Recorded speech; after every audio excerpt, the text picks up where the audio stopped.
We are in our third week of Try Knoxville, and I have to say I'm very pleased so far what's going on. Last week with Dan Finley, we had over 1,300 hits and views on the show, and we're going to try and break that record this week. We brought in Dave Hoke and Penny Somar. I'll tell you what, these two, you recognize them from the bank, obviously, but where I recognize them from is the volunteering they do around town. And I'm going to start out with Dave, since you've got the mic in your hand. You are still, even though you've been here a long time, you're still the outlaw. You moved to Knoxville. You weren't born and raised here. Tell us how you ended up coming to Knoxville and where you came from. That's true, Mike, and thanks for having us today. My family moved to Knoxville in January of 2001, so we're staring at 20 years here in town. And we relocated from Charles City, Iowa, is where we were before. And we came to Knoxville because of a job opening at Iowa State Savings Bank, and I'm thankful that I got at that time and relocated the family down here after that. You came in, and how many years ago was that again? Right at 20, Mike. Right at 20. It doesn't seem. It seems like it was like 2 weeks ago. I know.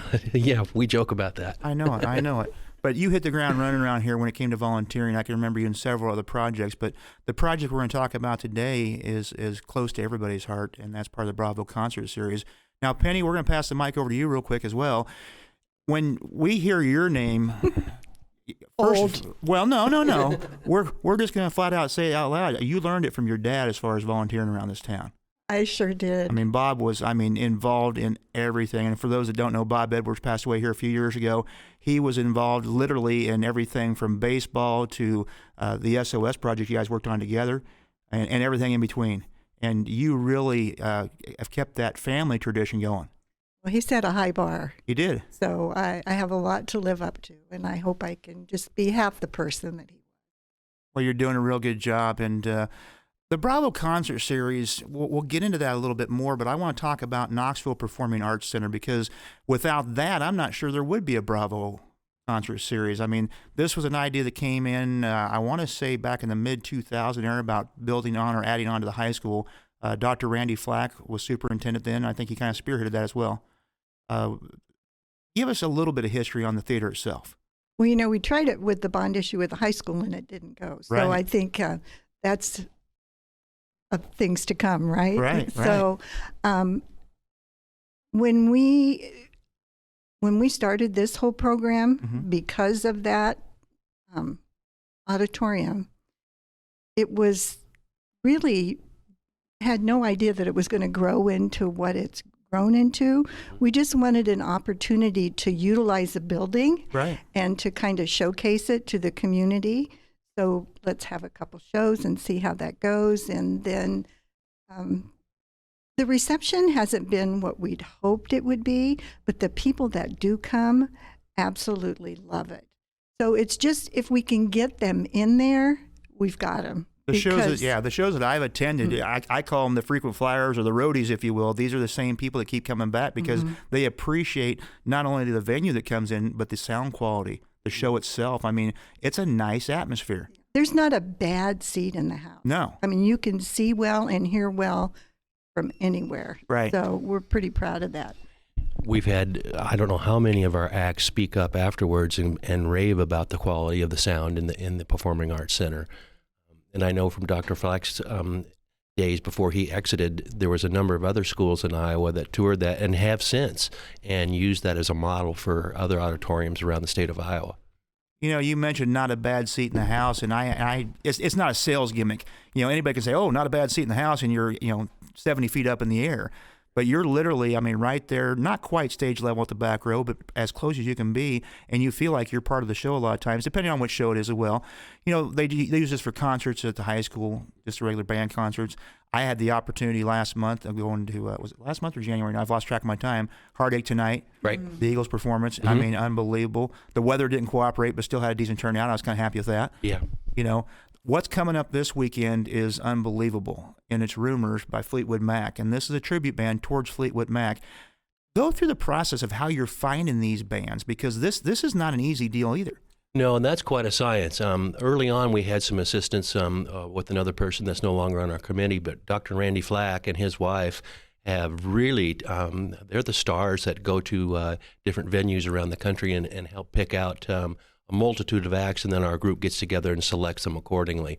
But he works with each agent, if you will, on the lineups that they represent, and we try to pick a genre of music that's unique, and we try to keep a variety, whether it be country, rock and roll, 50s, classics, whatever it might be, so there's always some freshness to it as well. And one of the goals we've had from the very beginning with the different acts is when it's available to have the acts work and engage with our local students. And that's happened a number of times. With not just bands themselves, but actual individual recording artists, one-on-one stuff. They actually come in, instead of just doing the show, they'll come in that day and work with the students all day long. That's true. That's and Penny, what was the act that the kids loved so much? Name escapes me at the moment. The group that we had, and it was really surprising to us because we didn't have such a great reception from the crowd. But the students the next day, they had a show for them, and they went bizarre. It was a group called Black Violin. And let me tell you, we could not afford those people today. I mean, they've been all over TV. They've been on The Tonight Show, Ellen, everywhere, and they are amazing. So they're out of our price range now, but we had them here in the beginning. So, and that's kind of some of the things we do. You know, it's cheaper for us to get people if we can. That's why sometimes odd days, Saturdays, Sundays, Thursdays, you know, it's kind of all over the board. Because if they're in the area, that makes them a little more in our price range. Sure. Because it's very expensive. And not only do we pay the cost of the bands, but we have to house them. And, you know, performers, they come with their list of criteria of things they want. And so we have to step up to the plate and provide that. We're very fortunate to have the hospital help us out with the food for the performers, and they donate all of that to us. So that's a big deal, and we're very grateful for that. Let's go back to the very first concert venue or whatever, the first thing. Were you guys completely overwhelmed and shocked of the list of demands that Penny talked about, Dave, as far as what these people had to have? Sometimes when you read it, you don't really believe what you're reading. Right. There's some unique demand. Well, I shouldn't use the word demands, but there's some unique requests. Yeah, it's part of the criteria of having the contract signed. Yeah, and it is, but you got to reach the bottom line, and we've had to do a little negotiating from time to time to make sure we had the right widget for the job there. Exactly. You know, another thing, like when Penny mentioned the different concerts there a moment ago, the big thing we also work with is the school system in terms of the calendar. You know, the events we have, it's a school facility, so we have to make sure it works within the school calendar dates.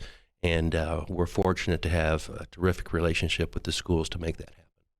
As far as picking out how many shows you do, is again go just with the scheduling of the school and who's in the area or who you can get in there? I mean, is it a common we're going to have 6 acts next year or we're going to have 5 acts, or who determines that? We as a group determine that. Typically there's a minimum of 3, and we try to make it 4 each year, and we're on track to do that again this year.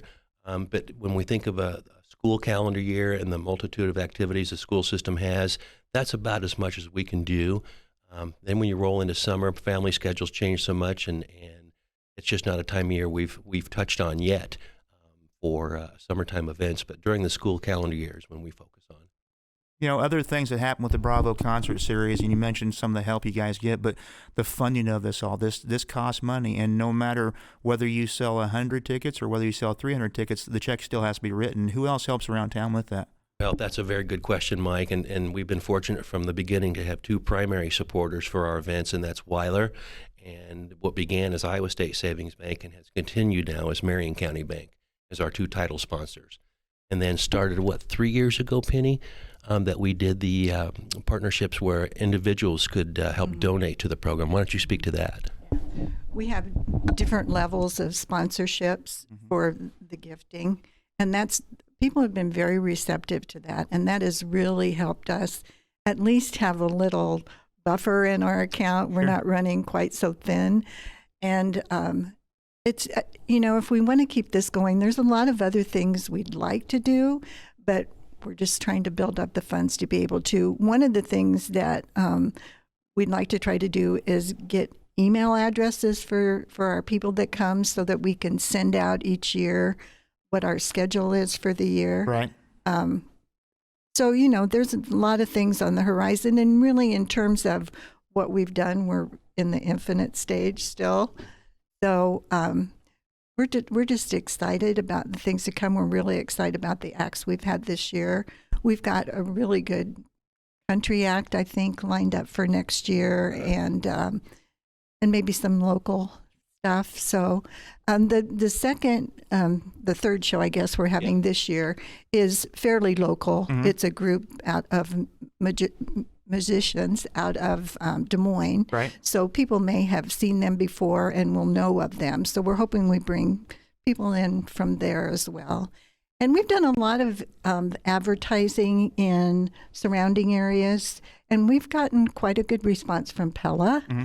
And Oskaloosa and different areas around. So there's some good venues in our area. You know, Oski has a good venue, and Ottumwa. So, you know, it allows us to come in contact with some good acts that have been somewhere kind of around. Sure. That whether we get them at the same time or maybe the next year, so you can bring the people that enjoyed them over there before over here the next year. Well, yeah, and then the thing about it is too, what I like about our venue is it's cost effective. I mean, it's not priced so far out of range. I've been to concerts in the last 2 or 3 years, and again, bigger acts, but anywhere from $85 to $240 a ticket. Easily, Mike. Easily. Yeah. And that's right in our backyard, of course, with Des Moines and the variety of locations they have for special events. But for right here in Knoxville at $25 for an adult ticket, we feel that's a very fair and affordable price to see the kind of quality acts we've been fortunate enough to line up and provide. You know, we have listeners up in the Cedar Rapids area, Newton area, and this is why we try Knoxville. This is just one of the many venues we have around here, and the Bravo Concert Series certainly tops it off. And it, gives something for me to do in the wintertime, because I'm the race junkie in the summertime. I'm Sure. busy every weekend, but at the same time, in the wintertime, I get bored and I travel a lot, so I don't have to travel so far. As far as the Mother Nature cooperating again, I know last time with Heartache Tonight, it was a little bit rough on the weather. But again, it still is. Has it been an event that has been canceled because of weather? So far, we've been very fortunate. I've worried about that from time to time when we book those dates, and you see the month they're in, and it could happen, as we know as Iowans, anytime in the wintertime or early spring, late fall. Right. But we've been fortunate not to have to cancel anything thus far. Penny mentioned email addresses and stuff. You guys also have a website as well. That's correct, and that's kpac.org, and that has our Bravo information on it. Okay. The group coming this weekend is Rumors. That's correct, and I've talked with their agent on the phone, and I've gotten a few emails in response from some of the band members, and you should see the nice things they're already saying about and how excited they are to come to Knoxville. And for our Knoxville area, we should be excited too. This is a premier tribute band to Fleetwood Mac. And Mike, you mentioned a moment ago you've listened to them on YouTube, and I encourage people to do so as well, because you only listen to it 1 minute and you're going to want to see it. It's right here in our backyard. It just makes me feel terrific. Before I started the show, I wanted to listen to that because I wanted to get my inner Fleetwood Mac going. Yeah. Well, rather than listen to Fleetwood Mac, I Googled Rumors, and there it was. So I actually watched a couple of their shows. Not as the same as being there live, obviously, Right. but it didn't take long for me, like, wow, this is unbelievable. And then to watch their moves and how they perform on stage, I mean, these folks did some studying, because I had the opportunity of seeing Fleetwood Mac in Des Moines. Sure. And wow, not that far off. I mean, it was just, a kid growing up in my era of the 80s, if you will, everybody that was in love with Stevie Nicks, and the Sure. lady that's doing Stevie Nicks on this show is unbelievable. Yeah, when you see the photographs of them too, and the promotion materials that we've worked with, they look like Fleetwood Mac, they sound like Fleetwood Mac, and you're going to believe they are. Yeah, the drummer's eyes are wide, big, like Mick Fleetwood is. I'm like, wow, this is almost scary. It's almost a twin of him, so it's kind of neat. So I forgot about that till I saw those photos. Oh yeah. I mean, they do a fantastic job. You can check out their site as well. They have their own website. Plus, you can go through the Bravo Concert Series site and see that information. You mentioned next month another band coming in from Des Moines. It's a brass band this time, though. Yeah, called Ruckus. Des Moines Ruckus, and that date is April 27. April 27. So tickets are available as that as well. And I encourage everybody to get out this weekend and check out Rumors and everything else.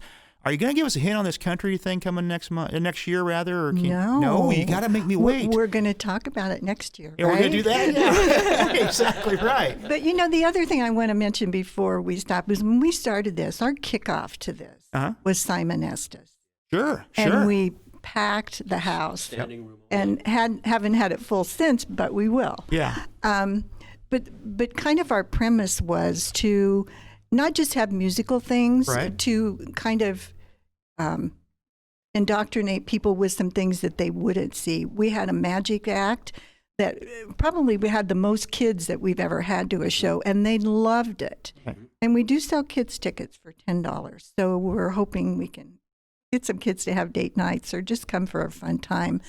But so we'll have a variety. We had Second City, which is a major core, Right. you know, so it won't always be just musical things. We try to mix it up every year too. So. You mentioned Simon Estes, and I'm going to go back. That came in 2013-14 winter season, I believe. That's correct. And the only reason I know that, my daughter graduated in 14, and she sang with the choir, and he came in and worked Yes. with the students that day.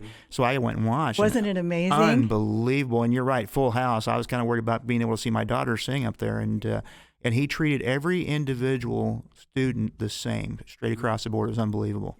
And so patriotic. Oh, yeah, unbelievable. He was the first person to tell us how much he loved the auditorium and Yeah. to invite him back someday, and we should do that because it was extra special. And we think about our ticket prices today at $25 for adults. Those tickets were $25, $25, $35, and $50 for different areas of the auditorium when we first started. And Right. we'd have sold a couple hundred more if they would have been available. You know, and he talked about the center that night as well, too. I mean, he was just completely astounded about how well the sound quality was. And this is a guy that knows sound. I mean, you talk sound. about an unbelievable performer. And wow, you brought that up. It's like, wow, I had a flashback just now. That was kind of neat. So Big time. unbelievable. So no more hints for the country show again. Gosh, Penny, you're killing me here a little bit. She keeps a good secret. Okay, here we go. this Here we is go. a I got deal. it. I got This it. is a deal. Okay. If you go back to the start of some of your bigger country stars Okay. and think of a little building Okay. in Nashville or maybe Memphis. Yeah. Just Elvis think is about- dead. Just think about some of those people that got together and did some really good music. No kidding. I'm looking forward to that. We've had bluegrass out here before too. I mean, it's That's been unreal. correct. And not only with our Bravo group, the Bluegrass Association of Iowa hosts several events during the calendar year Right. at the auditorium, and they love it too. And they all, not all, but a number of their patrons think the tickets are sold at the bank in town where we do for Bravo. So I'm always sharing that location for them to get their tickets for their You almost need a bluegrass music. ticket window at the bank I sometimes. bet so there are. I hope it comes to that. You know, it's not a bad deal at all. Well, again, I can't thank you guys enough for coming in. First of all, the support you give not only to Try Knoxville but Marion County Tribune as well, unbelievable. I thank you both for volunteering as much as you do.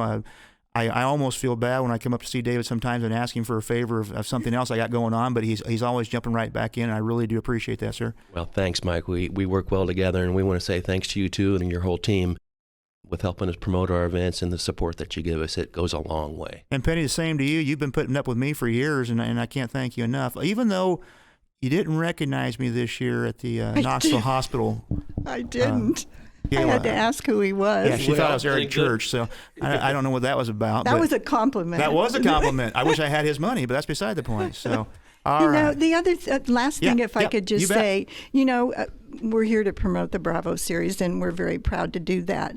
But just K-PAC in itself, for people to watch what goes on there, that high school musical this weekend was just amazing. They did And Rock of Ages. I feel so bad for anybody that didn't get to see that because it was super. So there's just so much good stuff that goes on in that building for our community to take part of. So keep your eyes and ears open. Yeah, they did the Combine last night. Knoxville Middle School and Knoxville High School bands got together and did their spring show last night. So, I mean, it's a good facility and unbelievable. And as you mentioned earlier, and we won't touch on negativity too much, but it failed in the first two bond issues. In fact, we had to add it on later on, and it was a good thing that everybody stayed behind that and went forward because it makes us stand out. And that's why I think everybody should really try Knoxville. We're moving forward now. That's right, we are. Again, thank you so much. That wraps up this edition of Try Knoxville. We invite everybody out in the listening area to come in this weekend and check out Rumors by Fleetwood Mac at the Bravo Concert Series. For more information, you can go up to their website or you can make some phone calls around town. Everybody around here knows and get a hold of the bank or whatever, too. Dave's up there 24/7 sometimes. He's more there than the ATM is, I think. But I'll tell you what, I've always had the privilege of growing up in Knoxville and living in Knoxville all my life. And it's stuff like this that makes everybody think about how good we have it here. And we invite everybody to come in and try Knoxville. We'll see you next time.